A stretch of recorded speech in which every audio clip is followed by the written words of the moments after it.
everybody? Welcome back to the Hope Shot Live. Tonight is our addiction to success, and tonight we have Amanda. She's going to share her story, her journey through recovery. If you guys are just jumping on, say what's up. Let us know you're here. Also, if you guys would share, hit that share button, share it out there. Let's get her story out there. You never know who might need to hear this tonight, who might be struggling, and her words might be run through them, and they might catch a chord with them, and they might want to change too. You never know. So if you guys could share this, let us know in the comments you shared it. We appreciate everybody that shares us and supports us always. So we have Lish. What's up, Lish?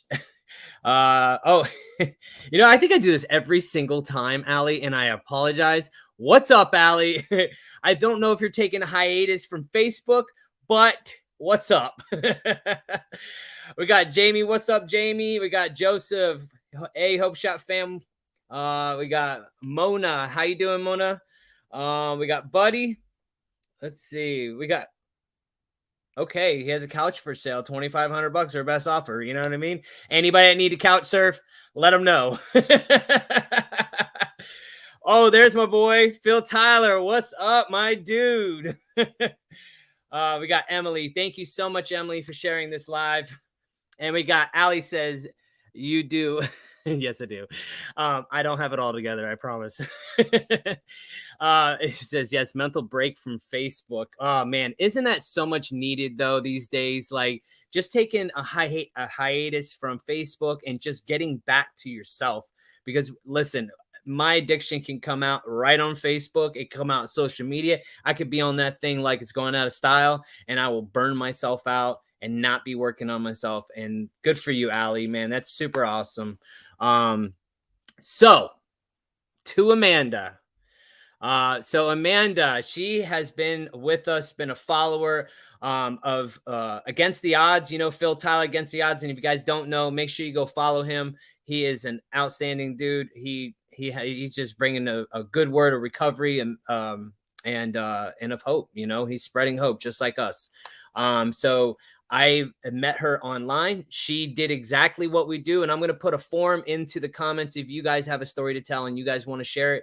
I'm telling you, it's probably one of the most freeing moments of your life to share your story, to get the feedback. It's like, you know, it just frees you of that insecurities, of that, all of it, man. Like literally, I was scared to death doing this, man, and coming on here and sharing my story. But you know what? It needs to be said. It needs to be heard. You never know who you might touch, you know, doing this, man. And like, we've had so much positive feedback coming back on here. And that's why we do this. You know, we want you guys on here as well. We want you guys to come share your story. So that's why I'm going to, as soon as Amanda gets rolling in her story, I'm going to put it in here and you guys go fill it out and we'll be reaching out to you. Just don't kill us if we don't do it right away. We're still people that are busy, but we appreciate you guys. So Amanda's been following us for a long time. She signed up. We reached out to her and she's here to share her story, her recovery journey. And we are so excited to hear it. So I'm going to turn over to Amanda and take it away, Amanda. All right. Hi, everybody. I want to start and thank everybody for being here tonight to listen to me talk and share my story. Between Against the Odds and the Hope Shot, they've all been absolutely amazing to really help me find the voice to be able to share my story in like the best way I can. So just to reiterate what Justin said, it is very freeing. And it is very scary at first, but it is so worth it, especially when you go back and read through what everyone said after. So definitely consider it. So to start, I guess childhood is where I always seem to start. I had a very good childhood. My dad is now a retired cop, police officer, and my mom is a retired nurse. They were amazing. I was raised in a good area. I was raised around family and church. I didn't. There was nothing triggering. There was nothing trauma. Nothing like that at all. When I got to high school, I met my late husband, Kenny. We dated for like 9 months, broke up, dated other people for a couple years, got back together.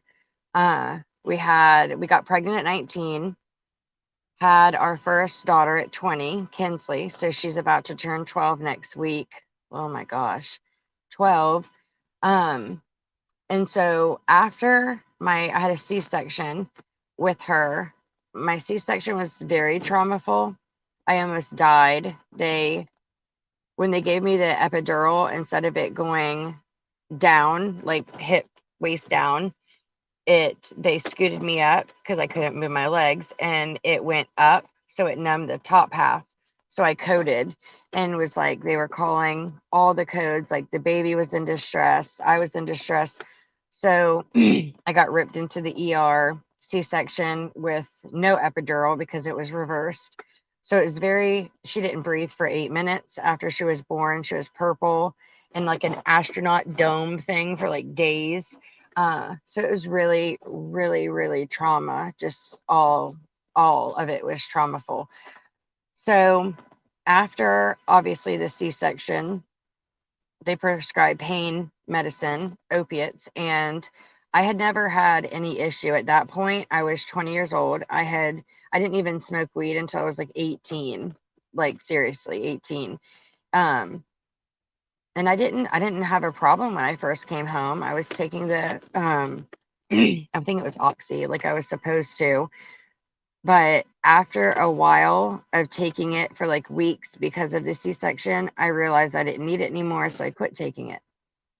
I was carrying her out in our porch, like it was raining, so I slipped and I kind of threw the car seat up so I could catch her, so I would get hurt and she wouldn't.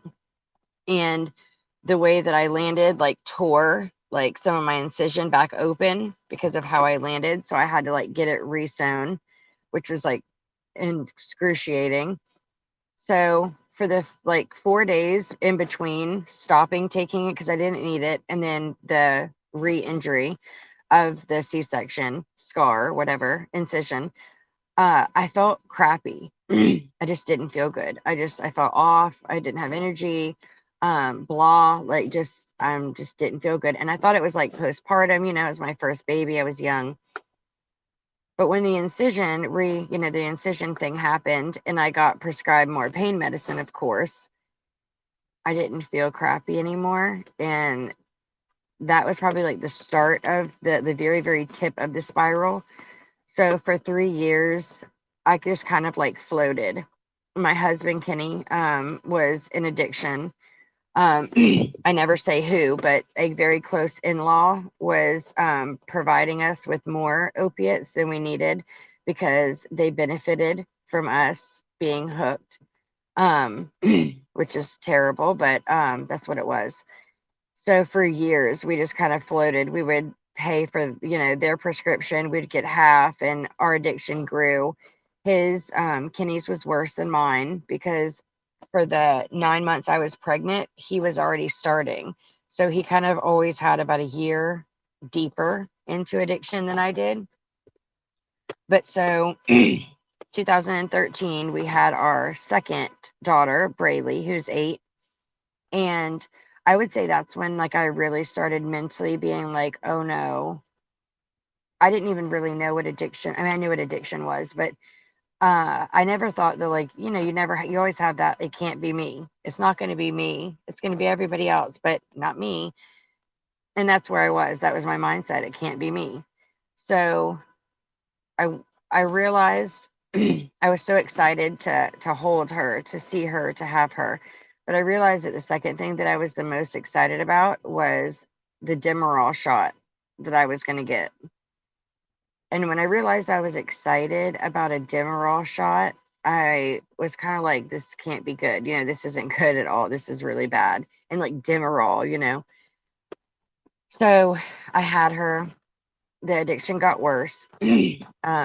That is when my charges started coming in. So I'm skipping a lot, but this is more the important part. So it took off. I started going from like 20, 30 milligrams to having her and it being like 30 to 50, 30 to 60. And then I started running out of money. and the in-laws that were like kind of giving it to us really started kind of like pulling back to control us more. So it was more desperation. So I started paying a lot on the street. That's when my like street buying, I guess you'd say, started. And that took off quick. I realized that a very close neighbor had Oxy 30s, and that became my best friend. That became what I live for. And I couldn't afford it. Just to be very blunt, I couldn't afford it after a while because, mind you, again, this is me and my husband are both addicted to it. And by the time that I had Brayley, my 8-year-old, he had already done heroin and was IV using. So I was snorting the pills at the time, but I never got to the needle use, I think, because he didn't allow me to. He was very much so like, if you start it, you're gonna love it. If you do heroin, you're gonna love it. And he stopped. He was a very big dude, may I add, like 6'2" and like 240. So if he told the dealer not to give it to me, they weren't gonna give it to me. So I was kind of stuck with the Oxy 30s, which didn't upset me. I was fine. But so I had to start stealing to afford it because Oxy 30s around here were like $30 each. And by the time that my addiction, kind of just a fast forward, got to close to the worst part, I was doing about 300 milligrams at a time. And as obviously that's about $300 at a time, multiple times a day. And we had 2 kids, and he was addicted. So it was really spiraling. So I started getting charges. Like my first charge was a petty larceny. Then I got 5 shopliftings, and I was just walking in like, I hate to say ballsy, but it was just, that's what it was. I would walk in and I would put flat screens in the buggy and just like talk to the ladies as I'm walking out, like I'm friends with them, like just, hey, what's up?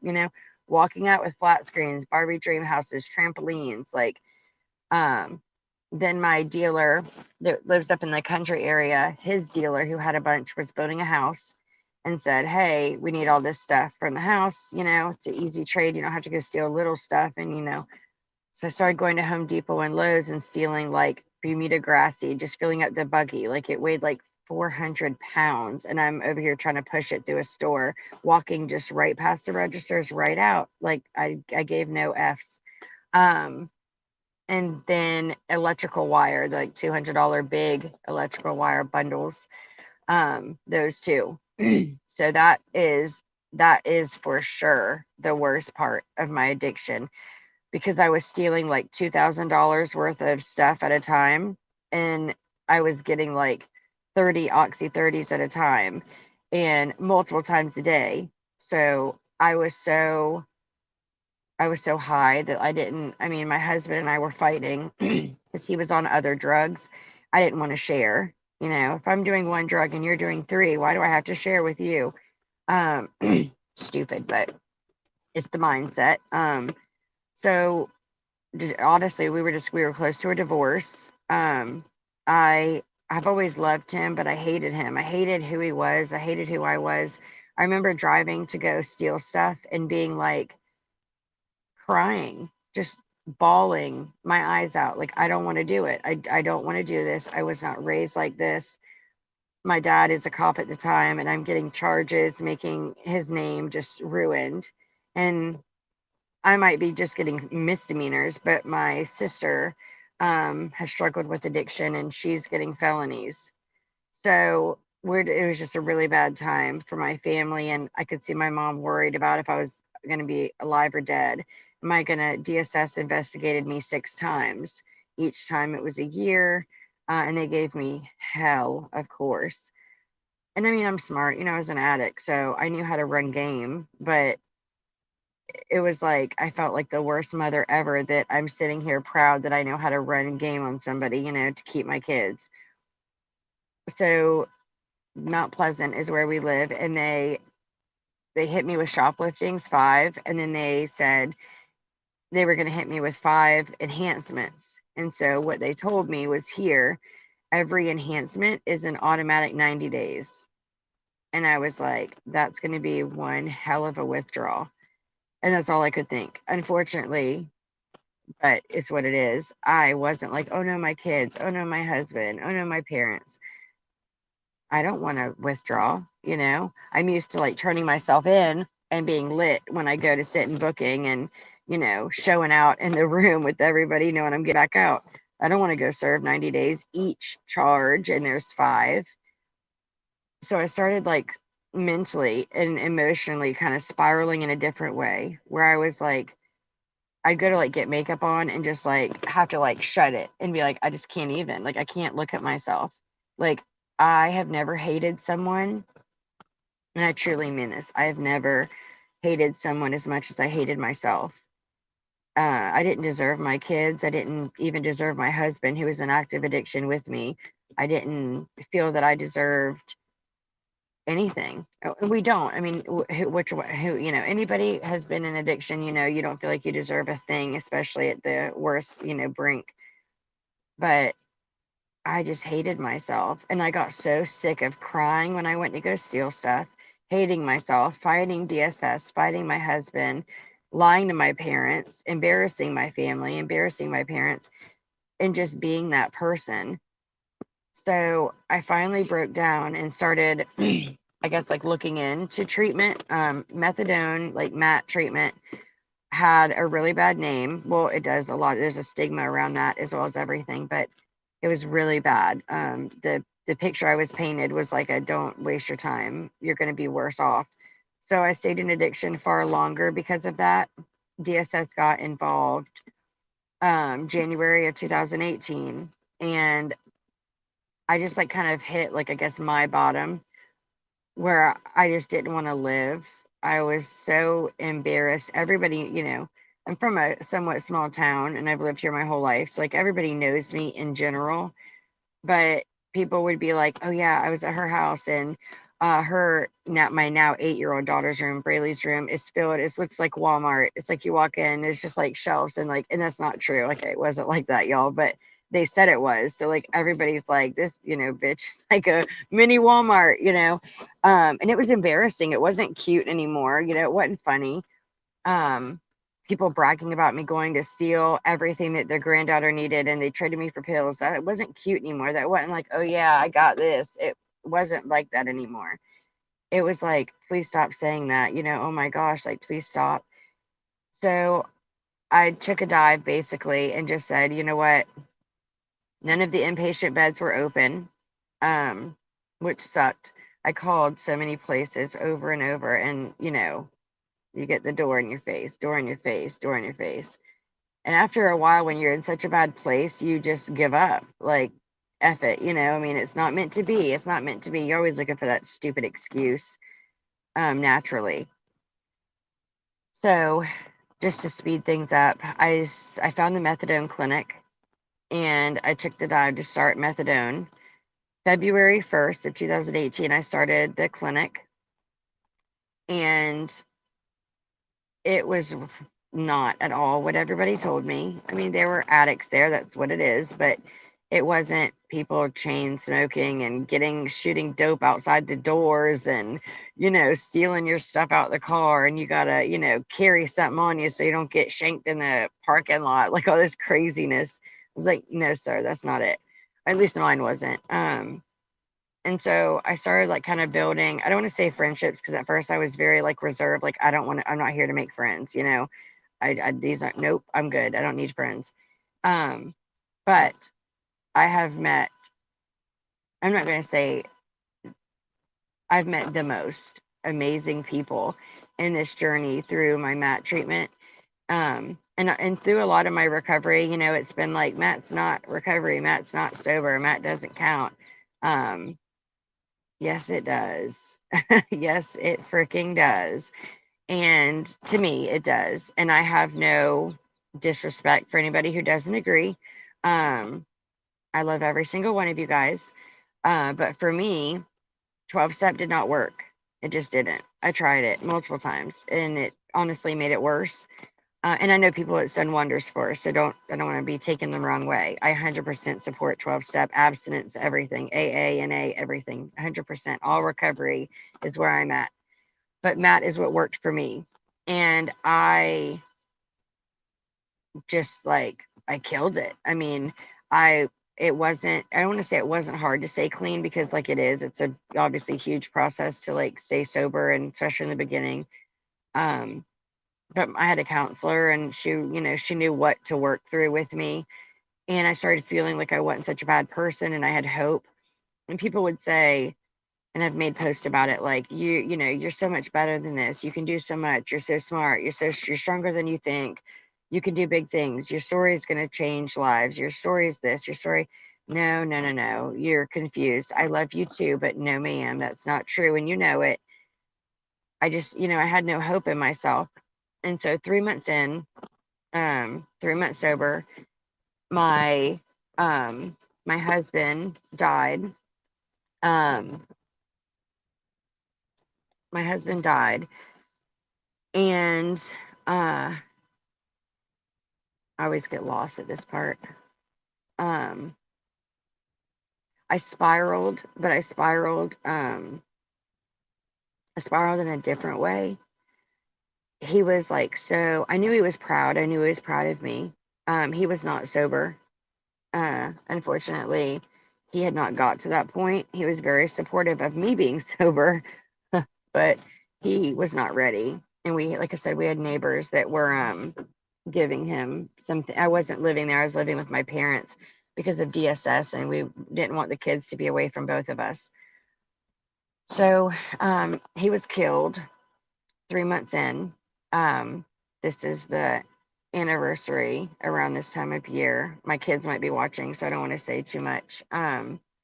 But that was that shook me. I don't really know the answer of how I stayed sober, other than, like I said, I realized how proud he was by people flooding my messages, knowing how many weeks I was clean when I haven't talked to them in years. So, and he's watching. Like, I think God gave me the guilt that I needed to hate myself enough to finally hit bottom, to get sober, to want to get sober. And God gave me the courage to fight against what everybody said about Matt and methadone. And God kept me alive, bluntly. I mean, that's the only reason that I was there. I was alive to get clean, and now to tell my story is because he has blessed me with being alive still. But when my husband died, it was like, it was so dark. And I was only 3 months clean, so everybody that I thought were my friends were all dealers or drug addicts. So I'm getting like 20 calls, like, hey, I've got 5 oxy 30s for free. That's how they show love. That's the game. That's the life. Like, that's how you show love. And that's so twisted. That's so twisted, but that's the lifestyle. And I don't want to say I appreciated it, because it was like a huge temptation when part of my addiction was a lot of people in my life dying through the addiction growing, and mentally numbing. I had a bulge disc and a herniated disc, and then all the C-section stuff that started, a lot of the painkillers. But realizing that I could numb emotionally and mentally is what I think kind of put the nail, in it. So having to fight against not using it to numb was extremely difficult. I also had a lot of people around me. I was in the methadone clinic, so I was dosing. I had my counselor, and that's when the friendships at the methadone clinic that I had made, that were like acquaintances that I was like, became lifelong friends. People that have absolutely changed every single aspect of my life. And I'm so grateful for it. So I just kind of want to speed through it. Now I am 4 years clean, and which I still say it, and I'm just like, whoa, did I just say that? Is it me? Am I sure? Like, let me check the date. But it is. It's me. It's me. 4 years clean. February 1st was 4 years, and 3 years into it, I would start spiraling around this time, because it's the time of year he died. My husband died, and the last year, I have had more growth in the last year than I have had in probably the last 15.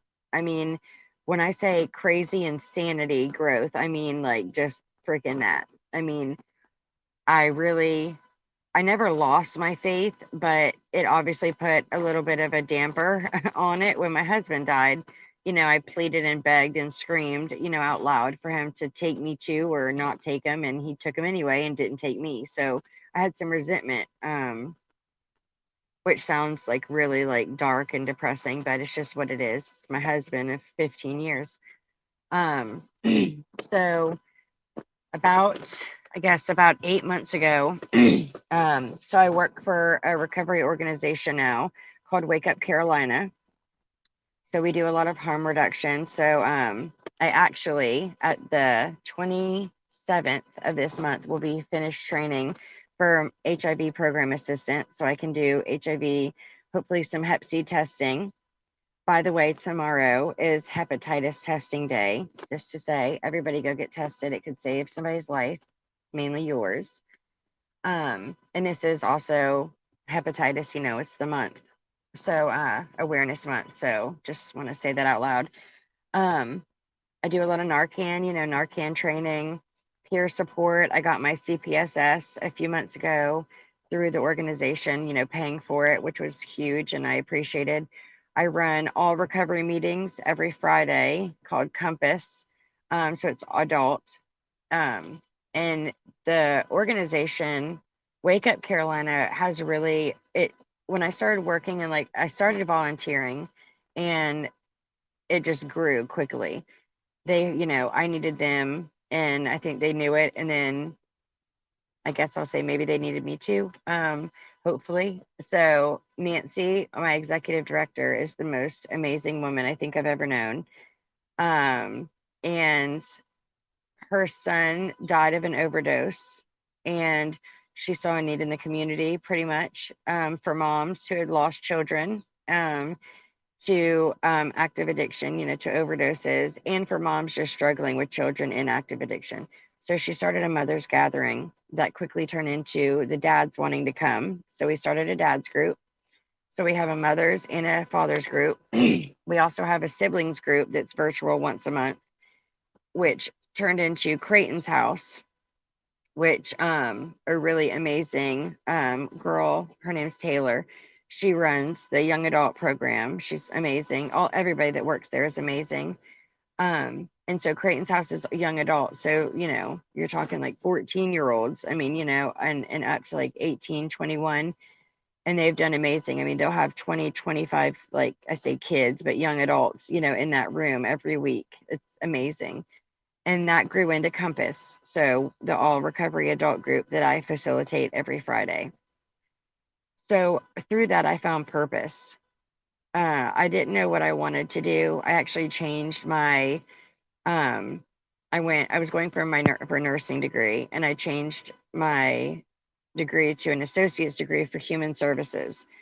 So I have a year left for that because I feel like I can make more of a difference there. There's a lot of gaps and we need to bridge them to help, you know, this, I said to you guys before, you know, the war is like raging and yes, we are outnumbered, but like I told you guys, we're stronger, we're more resilient, and we have, you know, far more that we're fighting for. So as long as we keep fighting, nothing can stop us. And we just have to stay together. And that's what I intend to do, is to keep bringing awareness. And I don't want anyone to feel shame if they're abstinence based, if they're 12 step, if Matt, everything is recovery. All recovery is important and we all matter. And at Wake Up, we say where there's breath, there's hope. And that's the truth. If you're breathing, you still have a chance. So don't lose it, you know. And if you relapse, you know, yeah, that sucks, right? That sucks, but you're alive. So start again. We're blessed with another day. So let's go. Buckle up. We're starting over, you know. So I really wanted, through Wake Up, I really wanted to boost my faith again. Justin was telling his story on Against the Odds, and that is how I found Against the Odds. Was seeing, I've been following the Hope Shot for a while and just loved, you know, what y'all were doing back then, of course, even then. And so I watched it and that kind of got me back to both of you guys. So I started going and watching Against the Odds, started talking to Phil. And, you know, the Against the Odds family is one like I've never been a part of. They are just flat out warriors, capital letters, okay? Not just like little letters, like big, big, big, big letters, like the massive ones. They are the most amazing, kind-hearted, like-minded, of course, but strong, caring, loving, supportive, insanely wonderful people that I truly have ever met. I mean, I haven't met any of them in person. Let's add to that. That's crazy. I know, like, woo, cuckoo. But they are amazing. And I've seen some of them pop up on here, and they know I love them. So that really got my faith back in following the Hope Shot. I told y'all another thing. ATO was kind of what started my day, and you guys kind of end it with the bang, you know. And it really has helped me. It's true. It really has helped me like stay sober because you know, meetings are great. And I truly believe that meetings are what has helped me stay sober. But virtual meetings are so huge because you can do it in the privacy of your own home. You don't have to agree with everything they say, you know, and they'll never know because they can't see you. And, you know, you can comment and interact and build these amazing friendships and relationships with so many people. And I've met amazing people in my life now. And I truly believe that everything that I've said leading up to now, Wake Up Carolina, Against the Odds, the Hope Shot, like all of it together is what has led me to this 4 years. Like, I don't know that if you took the Hope Shot out, that I would have made it 4 years, or ATO, or Wake Up, you know, or Matt. This is like, you know, it's my journey. And I think that I 100% believe God placed me in certain places because that's where I was supposed to be.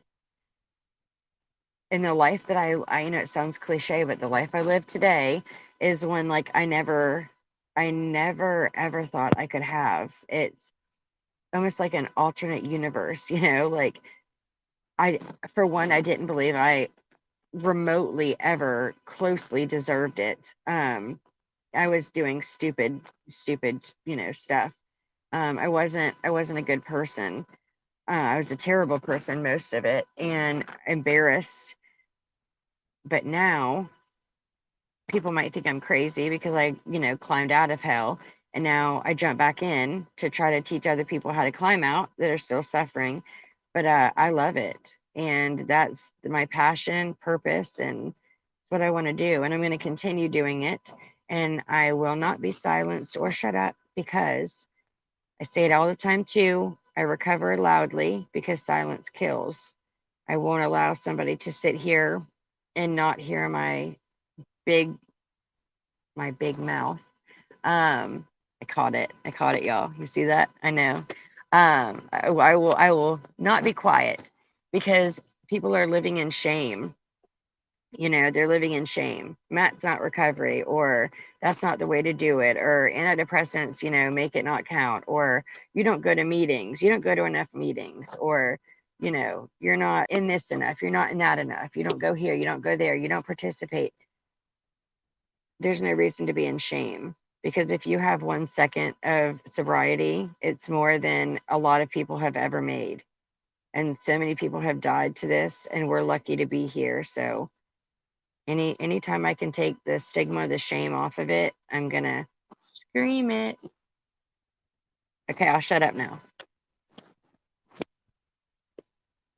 Let me not do what I did when we first started talking, and you were like, Yeah.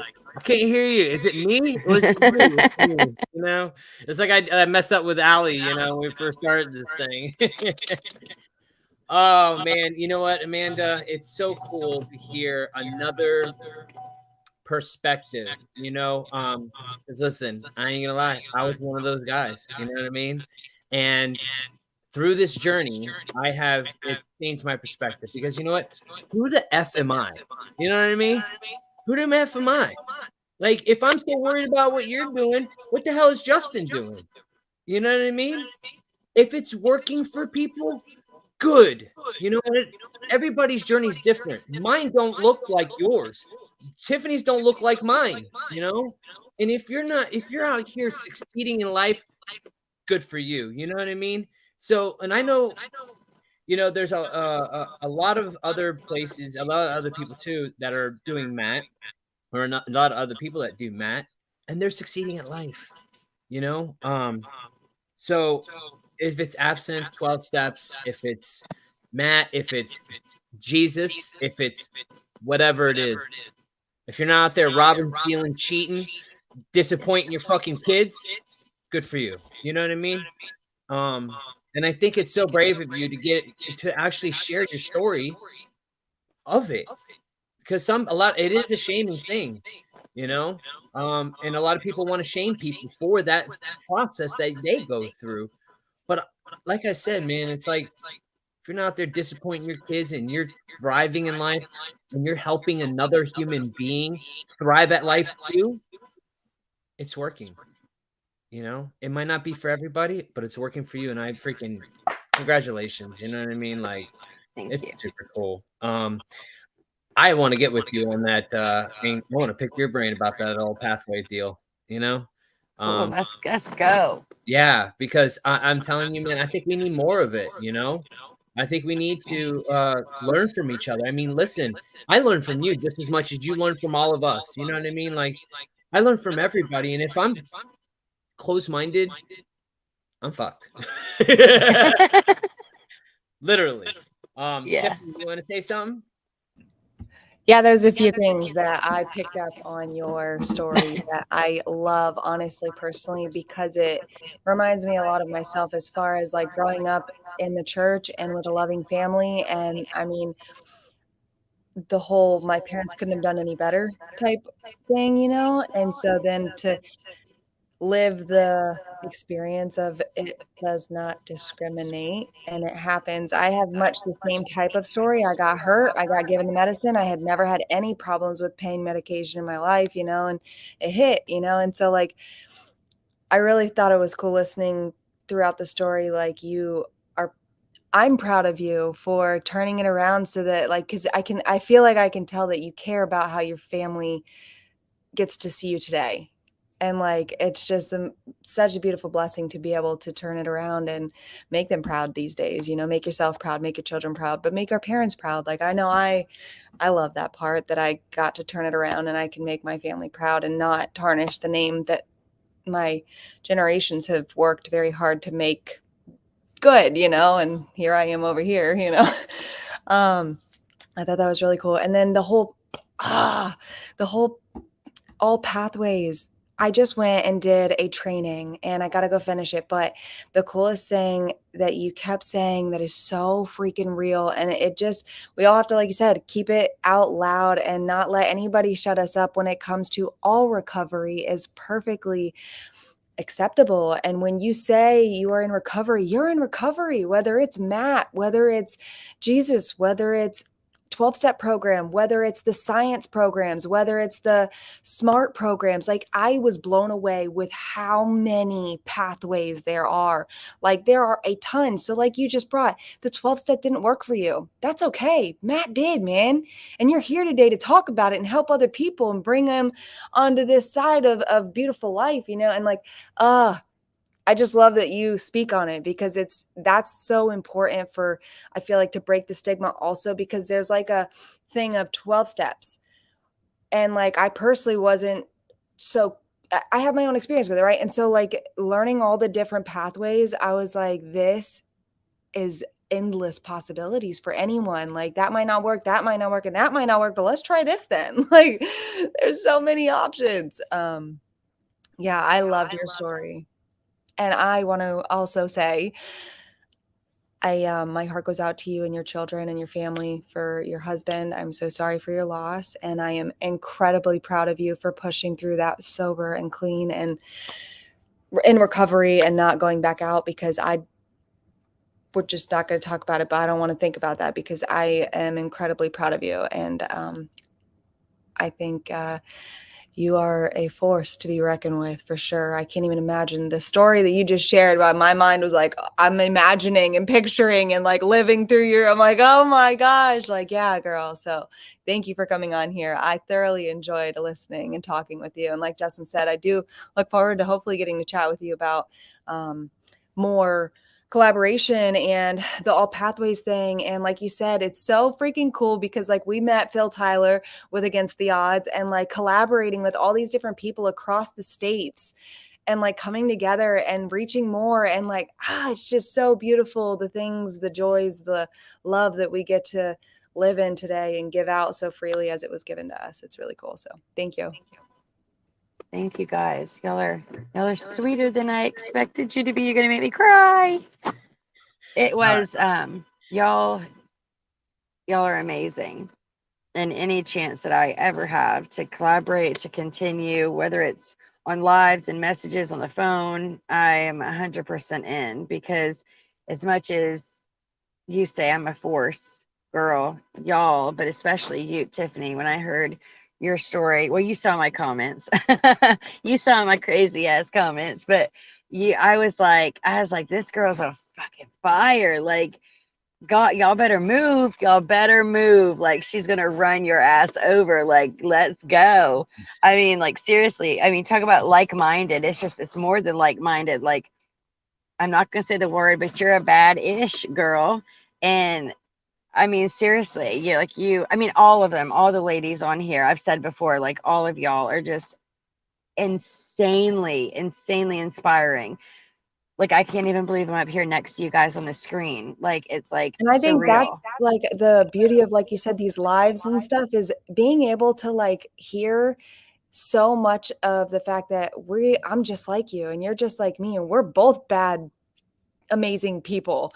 We're amazing people. And there's so many other women just like us who are so amazing, and sharing the power of me and Justin have been talking about it so much, the power of storytelling. Thank you. Storytelling. And it's just really cool. Yeah, I'm with you. Right there with you. Power storytelling is freaking powerful. Like, literally. And the internet, like Facebook, YouTube, social media, like, we get to put it out there to the masses. And like, they might not be on here right now, but somebody's going to see it. And then who knows, they might stop for a minute, be like, let me check this thing out. They're talking a little bit. Next thing you know, like, ooh, man, I hear myself right there. And that's what gives people the hope, the encouragement, all of it. But like I always say, man, it also helps us as people to break down these walls, these freaking big old walls we put up for so long, that doesn't let us get vulnerable, that doesn't let us get outside the box, that doesn't enhance our creativity, enhance our all the way around as people.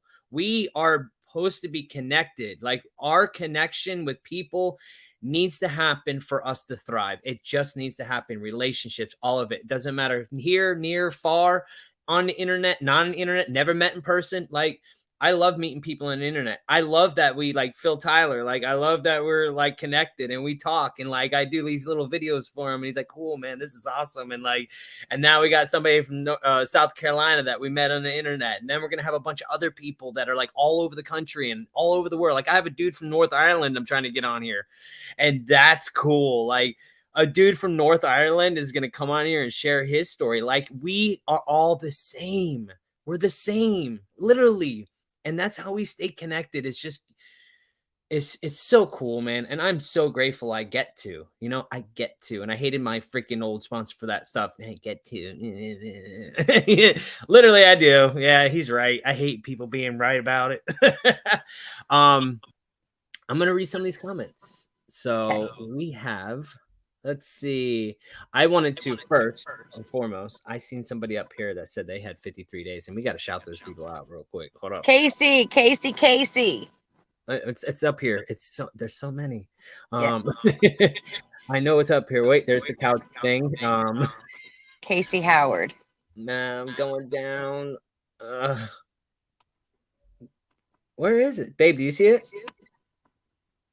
It was literally right by the couch thing. Was it? Oh gosh, I'm losing it. Oh, wait, here it is. You're right. Casey Howard. Congratulations. Casey. 53 days. Congratulations. That's That's what's my up. ATO family. Oh man. Aw. We Yes. love the ATO. Let's see. Boom, boom, boom. And we got Ali says, yes, I love the Hope Shot. I don't know if I'd still be clean and sober without them. Feels like it's a real family, and I never met one of them. And it is, man. Likewise, We all Ali. family up in here. You know what I mean? Likewise. Yeah. Let's see. We have Jessica says, I absolutely love these live forums and look forward to them every chance I get. And we look forward to you being here and putting comments. Like I love reading stuff like from people that it's not to be here talking to myself. We just be here just mingling, you know. Melissa says it is a disease. It is a disease. We deserve to put that shit into remission without the world shaming us back into the trap house. Dude, that's nailed it. Nailed it. We got Eric says, I hear you. Most definitely right. We all recover loudly. I don't hide anything in my life. I'm not shamed at all about my sobriety. And we never should be. Matt program saved my life. I have my kids back and I'm still alive. And dude, that's what's up. That's what matters. It's about. And do you know her? Yes, she is truly an amazing person. Amazing. Yes, Heather is amazing. Isn't even enough. Let's see. Hey, amazing Heather. Oh, babe. I swear I love when Kit speaks. She's so eloquent. I love you too, Allie. And her voice is just soothing. I know. She reads me bedtime stories. Just kidding. No, you're not. No, you're not. Thanks for sharing, Amanda. Great perspective. Yeah. I'm a very I have a very powering messages and stories that needs to be heard on a much bigger scale. I've come so far in life, especially in the last 3 years, coming up on 4 years on August 14th. Congratulations. We all stick together the best ways we know we can and give a shoulder to lean on and give kind words of wisdom. Exactly. Thanks, Eric, for sharing that. Let's see. And we have Melissa, my husband died in October and I struggled to get clean afterwards. I went to treatment for the first time and now I have 65 days, one day at a time. I get to live clean and sober. Congratulations. Congratulations, Melissa. And I'm so sorry for your loss, but we're here for you. Let people wrap you in love. Definitely. We got Shannon. What's up, Shannon? Proud of you. All right, so that is it for now. And again, thank you so much, Amanda, for coming on here. Yes, thank you. It's always a pleasure having different perspectives and and getting the message across, that you're not alone, no matter where you are, no matter what you're doing, no matter if you're a Matt, if you're in any journey, it's yours. So live it. You know what I mean? And shout it from the rooftop. Let's do it. So I'm gonna put the link into the chat once I get done. And I'm going to, so if you guys want to shine up. Yeah. You know what? Come shine up. If you guys want to sign up, sign up and come on to the Hope Shot lives. We do storytelling on Wednesdays, Addiction to Success. And you guys come on here and share your story, your journey, and put the message out there just like Amanda. So thank you all for being here. This Sunday, we're going to be doing men's night. We're going to have men's night this Sunday. All of us guys can get on here and talk about topics that's manly. Yeah, that's manly, I guess. I don't know. Maybe not manly. Who knows? It's all about perspective, right? Right.